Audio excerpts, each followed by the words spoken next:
আয়নাঘর নামটা যতটা সুন্দর শুনতে ততটাই কিন্তু ভয়ঙ্কর। সোশ্যাল মিডিয়ায় এখন সবথেকে বেশি আলোচিত এই বিষয় হচ্ছে এই আয়নাঘরকে নিয়ে। আমরা কখনোই হয়তো জানতাম না এই সরকার পতনের ফলে আমরা এই আয়নাঘর সম্পর্কে জানতে পেরেছি। এই আয়নাঘরের ভিতরে অসংখ্য মানুষ এতদিন গুম হয়ে যাওয়া কত কত পরিবারের সন্তান, স্বামী, ছেলে ভিতরে আটকা পড়া ছিল। যারা আয়নাঘর থেকে বের হয়ে আসছে তাদের মুখে তাদের সেই বীভৎস দিনগুলোর কথা মনে পড়লে তখন মনের ভিতরে কেমন জানি করে ওঠে। যারা এখনো এই সরকারের জন্য বা সরকারের পদত্যাগ নিয়ে এখনো যারা গুণগান গাচ্ছেন, করছেন, মায়া কান্না করছেন, তাদের এই আয়নাঘরের কথা মনে পড়লে অবশ্যই এই গুণগানগুলো ভুলে যেতে হবে। এই সরকার কতটা ভয়ঙ্কর ছিল, কতটা নিদারুণ ছিল, কতটা কষ্ট দিয়েছে সেসব পরিবারকে। এমন অনেক মা জানতো না তার সন্তান বেঁচে আছে কিনা, এমন অনেক স্ত্রী জানতো না তার স্বামী আজও বেঁচে আছে কিনা, এমন সন্তান জানতো না তার বাবা বেঁচে আছে কিনা। রিসেন্টলি ফিরে আসা ব্যারিস্টার আরমান, তার মুখে শোনা সেই আয়নাঘরের বীভৎস কাহিনী শুনলে আপনাদের মন আতঙ্কে ভরে উঠবে, মন দুমড়ে মুচড়ে যাবে। তার মুখে শোনা সে কাহিনী কিছু আপনাদের সাথে শেয়ার করছি। সে বলতো, দিনের পর দিন সেই ছোট্ট একটি কক্ষে তাদেরকে আটকে রাখা হতো। আলো নেই, বাতাস নেই, কোনো কিছুই থাকতো না। সেই ছোট্ট ঘরের খাবারের কাহিনীগুলো শুনলে আপনাদের মনে আরো বেশি কষ্ট চেপে বসবে। তাদেরকে খুবই বাজে ধরনের খাবার দেয়া হতো সেখানে। সেখানে গন্ধে ভরা সেই ভাত মাছ দেয়া হতো। সে বলতো যে এত পরিমাণ বাজে খাবার ছিল যেগুলো গলা দিয়ে নামতো না। অনেক সময় সে ভাতগুলোকে মনে হতো কেউ মাখিয়ে খেয়ে তাদের ফেলে এগুলো দেওয়া হতো। সে ভাতগুলো সে পানি দিয়ে ধুয়ে খেত। মনে হতো খুব তৃপ্তি, কিন্তু কখনোই সে ভাতগুলো সে গিলতে পারতো না। মাছ দিতে এত বেশি দুর্গন্ধযুক্ত মাছ দিত, সেটাও সে খেত, কিন্তু কিছুদিন পর দেখা গেল সে মাছেও দেওয়া হতো না, কাঁটা যুক্ত কিছু তরকারি তাদেরকে দেয়া হতো যেগুলো গলা দিয়ে নামতো না। তাই সে রোজা রাখতো, ভাবতো রোজা রাখলে কিছু খাবার দিত, ছোলা বুটের সাথে এক টুকরো পেঁয়াজ দিত, সেটা সে খেয়ে ফেলতো। প্রায় সে রোজা রেখে এই খাবারগুলো খেত, অন্তত ওই দুর্গন্ধযুক্ত খাবারগুলো থেকে তো বাঁচতো। তারপর কয়েকদিন এভাবে রোজা রাখার ফলে যে ইফতারটা তাকে দেয়া হতো, ভাতটা তো আর খেতে হতো না। সেই ইফতারের কিছু অংশ সে খেত, কিছু অংশ সে রেখে দিত। এভাবে চলতে চলতে তারাও বুঝে গেল যে সে এভাবে রোজা রাখছে কেন।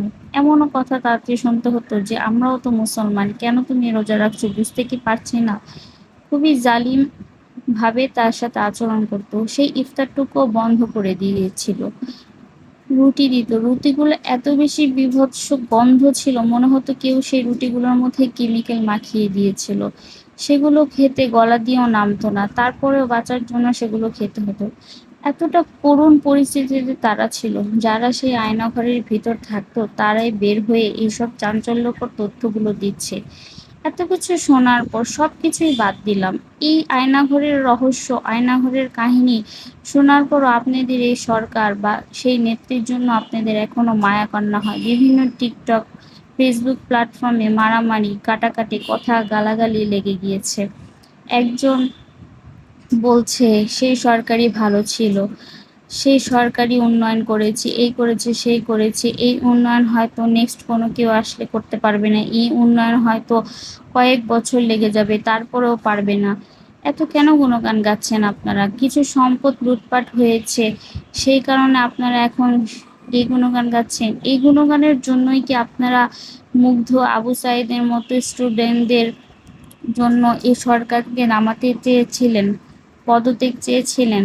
যাকে আপনারা এতদিন সবাই একযোগে মিলে মিশে পদত্যাগের জন্য আপনারা আন্দোলন করে গেলেন, সেই সরকারকে এখন আবার আপনারা চাচ্ছেন, সেই সরকারের গুণগান গাচ্ছেন, সেই সরকারের জন্য মায়া কান্না কাঁদছেন। কিভাবে পারছেন আপনারা? আয়নাঘরের কথা আপনাদের মনে পড়লে একটু হলেও তো কষ্ট লাগার কথা। এই সরকার যদি এতই ভালো হতো কেন পালিয়ে গেল, কেন জনগণের ফেস করলো না, কেন সে দেশে রয়ে গেল না, কেন সে জনগণকে বুঝাতে পারল না? এত এত মানুষ গুম, হত্যা, খুন করেছিল, এত টাকা সে পাচার করেছে, এগুলো কি আপনারা বলবেন না? এগুলো কি আপনাদের চোখের আসছে না, মুখে আসছে না? শুধু দেখছেন সম্পদ লুটপাট হচ্ছে, এই হচ্ছে, সেই হচ্ছে, ধ্বংস হচ্ছে। মানলাম দেশের অনেক সম্পদ লুট হচ্ছে, আগুন লাগছে, অরাজকতা সৃষ্টি হচ্ছে, কিন্তু এই সব কিছু একটা অভিভাবকহীন দেশে আছে বলে এই সব কিছু হচ্ছে। যখন আবার নতুন করে সরকার গঠন হবে, সবকিছুই আগের মতো ঠিক হয়ে যাবে। আইন আইন সব ব্যবস্থা গ্রহণ করবে। কিন্তু এই সব কিছুর মধ্যে আমরা কেন ভুলে যাচ্ছি যে আয়নাঘরের এই কাহিনীটা যার যার মনে না গেঁথে যাচ্ছে, আমরা কেউ বিবেক দিয়ে এটা চিন্তা করছি না। আমরা শুধু মায়া কান্না কাঁদছি, আমরা শুধু তার জন্য কাঁদছি। শুধু একটাই চিন্তা করছি যে কি হবে, কি হবে দেশটা। কিন্তু এই যে এত এত মানুষ, এত হাজার হাজার মানুষ আয়নাঘর থেকে ফিরে তারা তাদের কষ্টের কথা, তাদের সেই বীভৎস দিনগুলোর কথা বলে যাচ্ছে, এগুলো তো কেউ আমরা উপেক্ষা করতে পারবো না। এগুলো তো সত্যি, এগুলো তো গুজব না। সব কিছুর মধ্যে এগুলোই সত্যি, এগুলো তো গুজবের মধ্যে পড়ছে না। এগুলো মনে করলেই তো রাতের ঘুম আমার হারাম হয়ে যাচ্ছে। কিভাবে আপনারা পারছেন সেই নেত্রীর হয়ে এখনো কথা বলতে? সেই নেত্রীকে আপনারা মনে করছেন কাঁদছেন। আপনাদের একটু কি কষ্ট হচ্ছে না? আপনাদের একটু কি মনে ব্যথা ব্যথিত হচ্ছে না? আমি দিনের পর দিন ঘুমাতে পারছি না। মানুষকে বোঝাতে বোঝাতে আমার কণ্ঠ ক্লান্ত হয়ে যাচ্ছে। কিন্তু আপনারা গুজব রটাচ্ছেন। আপনারা একে অপরের সাথে এখন আলাদা বিভক্ত হয়ে যাচ্ছেন। ফেসবুকে এখন শুধু বিএনপি এইটা সেটা করছে, ওখানে আগুন লাগছে, এখানে আগুন লাগছে, সেখানে আগুন লাগছে। এসব না বলে যেগুলো সত্য, যেগুলো ন্যায় কথা, সেগুলো শেয়ার করুন, সেগুলোর পাশে থাকুন। এতদিন যেমন সত্যের পাশে ছিলেন, আন্দোলন করে গেছেন, এখনও সেগুলোই করুন, সেগুলোর প্রতিবাদ করুন। শুধু শুধু মায়া কান্না কেটে তার জন্য কষ্ট পেয়ে কোনো লাভ নেই। যত সে উন্নয়ন করেছে ততটাই সে লুট করে খেয়েছে আমাদের দেশের। অনেক অর্থ সে পাচার করেছে, এগুলো ভুলে গেলে আমাদের চলবে না।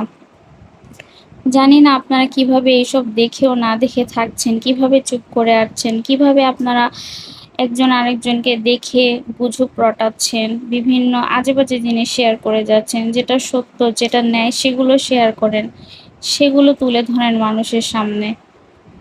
আমি আর পারছি না। আমার আসলে রাতের ঘুমও হারাম হয়ে গেছে। কোনো কিছুই আসলে ভিডিও করতে ইচ্ছে করে না, কোনো কিছুই দিতে ইচ্ছে করে না।